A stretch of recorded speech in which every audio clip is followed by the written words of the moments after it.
कैसे हैं आप लोग। आप सभी को नया साल मुबारक हो।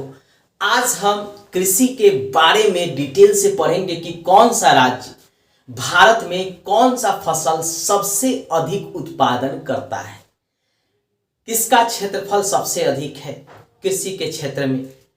एक एक करके हम पढ़ेंगे। आपसे रिक्वेस्ट है कि मेरे इस सभी वीडियो को आप लास्ट तक जरूर देखिएगा। देखते काहे नहीं है भाई, इतना मेहनत करके वीडियो बनाते हैं, एगो दूगो व्यू आता है, थोड़ा सा मेरा भी व्यू बढ़ाइए। फ्री ऑफ कॉस्ट पढ़ा रहे हैं, मेरा भी भला हो जाएगा। चलिए शुरू करते हैं। मैंने कृषि से संबंधित एक वीडियो पहले ही बना चुका हूं जो मेरे प्लेलिस्ट पर है, जाकर जरूर देख लीजिएगा। यह मेरा दूसरा वीडियो है कृषि से संबंधित। आज हम शुरू करेंगे चावल का उत्पादन कौन सा राज्य करता है, चावल उत्पादन में किसका क्षेत्रफल अधिक है, कितना टेम्परेचर होना चाहिए, कितना वर्षा होना चाहिए इसके लिए। चलिए शुरू करते हैं। चावल, भारत में चावल के अंतर्गत 47% क्षेत्रफल एरिया है। जो भारत में कृषि होता है उसमें चावल 47% भागों पर होता है। बार बार एग्जाम में ये क्वेश्चन जो है पूछा जाता है। कितना प्रतिशत पे होता है? 47% पर। तापमान कितना चाहिए? तो 25 सेल्सियस जो है तापमान चाहिए। 20 से लेकर 25 सेल्सियस तक अगर तापमान है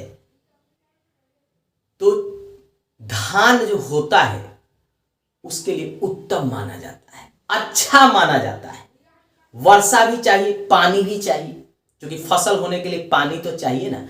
तो वर्षा जो है उसके लिए माना गया है कम से कम 150 सेंटीमीटर तक पानी जो है होना चाहिए सेमी तक, तभी जाके जो है धान की फसल अच्छे ढंग से हो सकती है।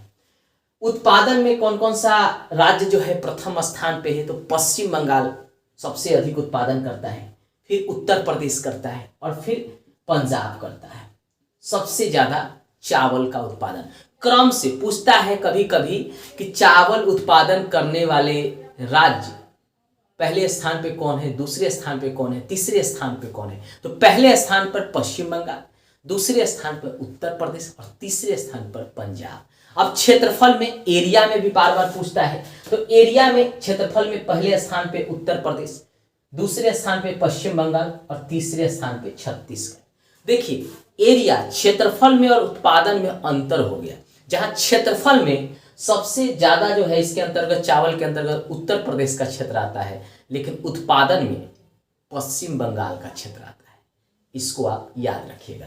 अब विश्व में कौन करता है? तो सबसे ज्यादा चाइना करता है, चीन करता है। बार बार एग्जाम में आता है। दूसरे स्थान पर भारत का स्थान आता है। यह भी कई बार क्वेश्चन पूछा गया है। अब गेहूं है।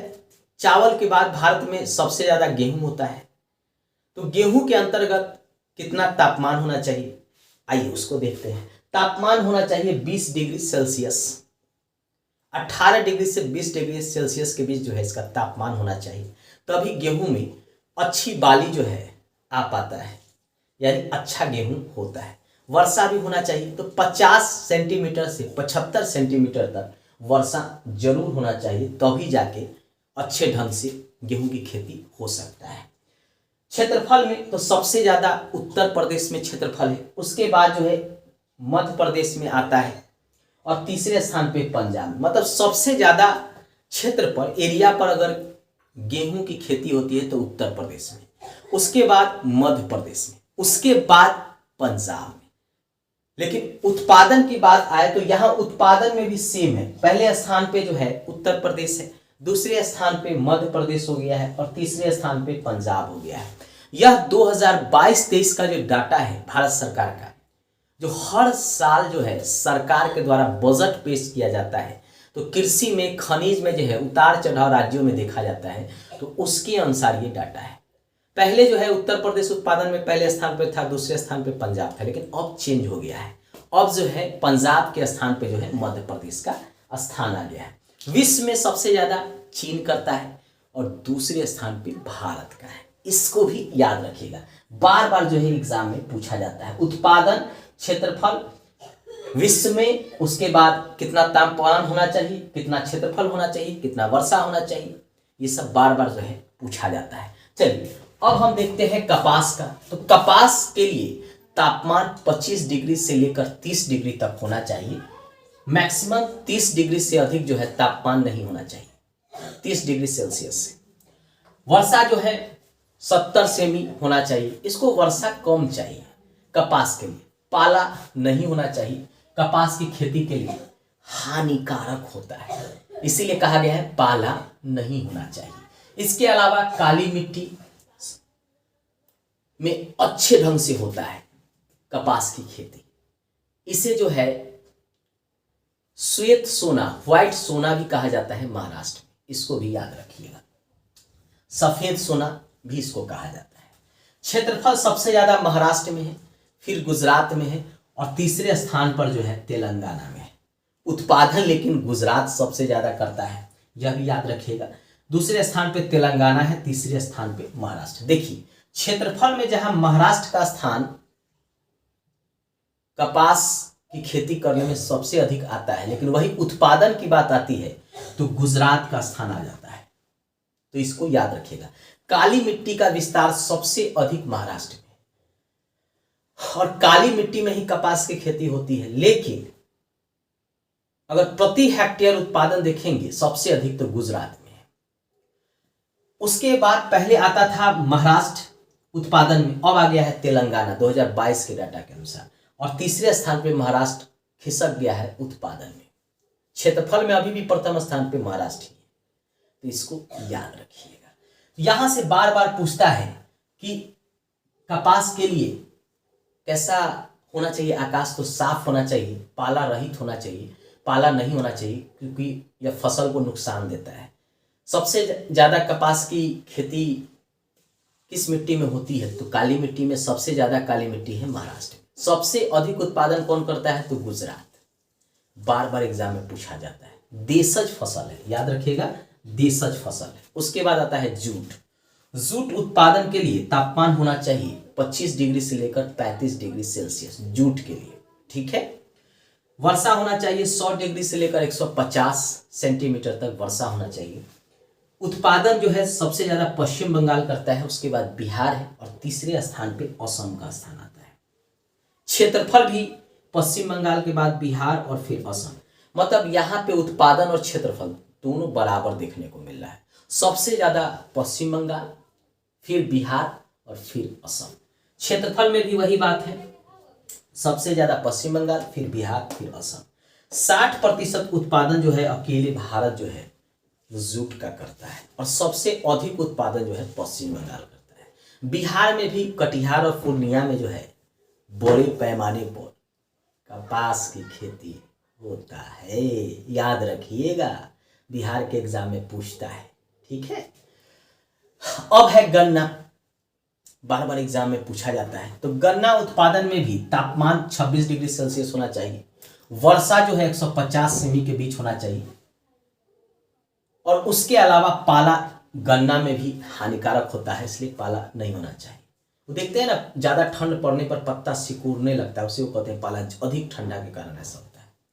अब उत्पादन में सबसे ज्यादा उत्पादन जो है उत्तर प्रदेश करता है, उसके बाद महाराष्ट्र करता है, उसके बाद कर्नाटक करता है। गन्ना, चीनी नहीं, चीनी में महाराष्ट्र प्रथम स्थान पे आ जाता है और उत्तर प्रदेश दूसरे स्थान पे और कर्नाटक तीसरे स्थान पे। जहां गन्ना उत्पादन की बात हो वहां उत्तर प्रदेश, और जहां चीनी उत्पादन की बात हो वहां पे महाराष्ट्र। अब क्षेत्रफल में आइए तो सबसे ज्यादा उत्तर प्रदेश, फिर महाराष्ट्र, फिर कर्नाटक। कारण होता है कि उत्तर प्रदेश में जो गन्ना होता है वह पतला होता है, जबकि महाराष्ट्र का जो गन्ना होता है वह मोटा होता है, यानी यहाँ का पतला और महाराष्ट्र का जो है मोटा होता है। इसी कारण ज्यादा उसमें रस निकलता है और उत्तर प्रदेश वाले गन्ने में कम रस निकलता है। क्लाइमेट का भी असर है, मिट्टी का भी प्रभाव है, तो इसको आप याद रखिएगा। सूती वस्त्र के बाद चीनी उद्योग जो है दूसरा सबसे बड़ा उद्योग माना जाता है। सबसे बड़ा उद्योग सूती वस्त्र उद्योग है, जो रोजगार भी ज़्यादा प्रदान करता है और राजस्व भी, यानी डॉलर भी आता है। उसके बाद चीनी उद्योग है। यूपी को शक्कर का कटोरा कहते हैं, बार बार एग्जाम में पूछता है किसको शक्कर का कटोरा कहते हैं, तो यूपी को शक्कर का कटोरा कहते हैं। एग्जाम जब पूछता है तो बात पे हाथ रख के बैठ जाते हैं, अरे किसको शक्कर का कटोरा कहते हैं। सबसे ज्यादा उत्पादन गन्ना का उत्तर प्रदेश करता है, लेकिन चीनी उत्पादन जो है सबसे अधिक महाराष्ट्र करता है, कह रहा है शक्कर का कटोरा। लेकिन भाई यूपी को ही शक्कर का कटोरा कहा जाता है, महाराष्ट्र को नहीं कहा जाता है, इसको याद रखिएगा। उसके बाद है चाय, यह भी बार बार एग्जाम में पूछा जाता है। तो चाय के लिए तापमान 30 डिग्री सेल्सियस होना चाहिए, वर्षा 150 से 250 सेंटीमीटर के बीच होना चाहिए। चीन जो है वह सबसे पहले चाय की शुरुआत किया था, यानी वहां पे उत्पादन शुरू हुआ था चाय का। भारत में ब्रिटिश के द्वारा चाय को जो है लाया गया था, क्योंकि ये नगदी फसल है, पैसा देगा, तो किसानों से जो है जबरदस्ती जो है असम, पश्चिम बंगाल के दार्जिलिंग क्षेत्र में, तमिलनाडु में नीलगिरी पहाड़ी के पास कराया गया था। अब है विश्व में जो है पहले स्थान पे चीन ही करेगा, भाई वहीं का फसल है तो चीन ही करेगा। दूसरे स्थान पे भारत है, तीसरे स्थान पे श्रीलंका का स्थान आता है।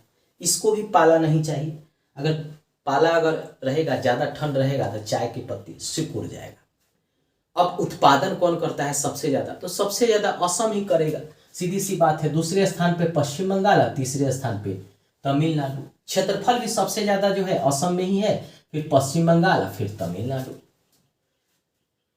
पश्चिम बंगाल के दार्जिलिंग क्षेत्र में सबसे ज्यादा चाय की खेती होती है। अब प्रश्नों को भी देखना है, क्योंकि हमने यहां से पढ़ लिया कौन सा उत्पादन, कितना वर्षा, कितना तापमान, कौन सा क्षेत्रफल में है, कौन सा उत्पादन में है, कौन सा देश है।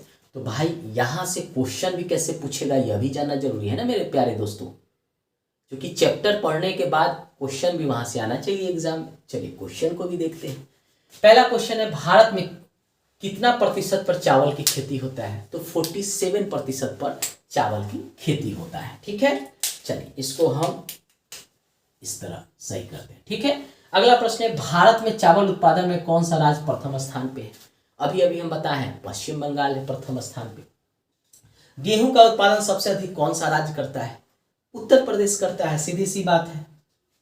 कपास का उत्पादन सबसे अधिक कौन सा राज्य करता है, तो गुजरात करता है कपास का उत्पादन। ठीक है, अगला प्रश्न है, जूट उत्पादन में कौन सा राज्य प्रथम स्थान पे है, पश्चिम बंगाल है। चीनी का उत्पादन करने वाला राज्य कौन सा है जो प्रथम स्थान पे है, चीनी, गन्ने का नहीं तो महाराष्ट्र। चाय का उत्पादन कौन राज्य सबसे अधिक करता है, तो असम करता है भारत में, और विश्व में जो है चीन करता है। स्क्रीनशॉट ले लीजिए।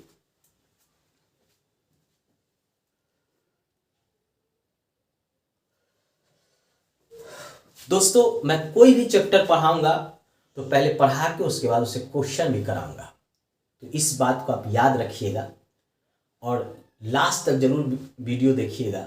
पार्ट बाय पार्ट पढ़ाऊंगा। अभी मैंने हिस्ट्री और ज्योग्राफी शुरू किया है, हिस्ट्री भी एक दिन हिस्ट्री एक दिन ज्योग्राफी चलता है, तो किसी दिन हम दोनों वीडियो डाल देते हैं, किसी दिन एक वीडियो डालते हैं। शॉर्ट वीडियो भी डाल रहे हैं ट्रिक के आधार पे, उस वीडियो को भी आप देखिए। फ़ायदा जरूर करा देंगे एग्जाम में, फ्री ऑफ कॉस्ट है। चाहे जो भी एग्ज़ाम 2023 में होगा, आपको मेरे वीडियो से जरूर फ़ायदा होगा। थोड़ा सा देखिए, सब्सक्राइब भी कीजिए, लाइक भी कीजिए, शेयर भी कीजिए, घंटी भी दबाइए। हाँ, दोस्तों को भी भेजिए और नोटिफिकेशन पर जाके आप भेजिए। मैंने पढ़ा रहा था तो किसी ने कहा कि सर पढ़ाने के दौरान कुछ क्वेश्चन को भी आप करा दीजिए, तो देखिए आज हमने पहले इसको पढ़ाया और फिर मैंने ये क्वेश्चन भी करा दिया। कम से कम क्वेश्चन कराने से पता तो चलेगा किस तरह से क्वेश्चन पूछे जाते हैं। धन्यवाद दोस्तों, बाय बाय।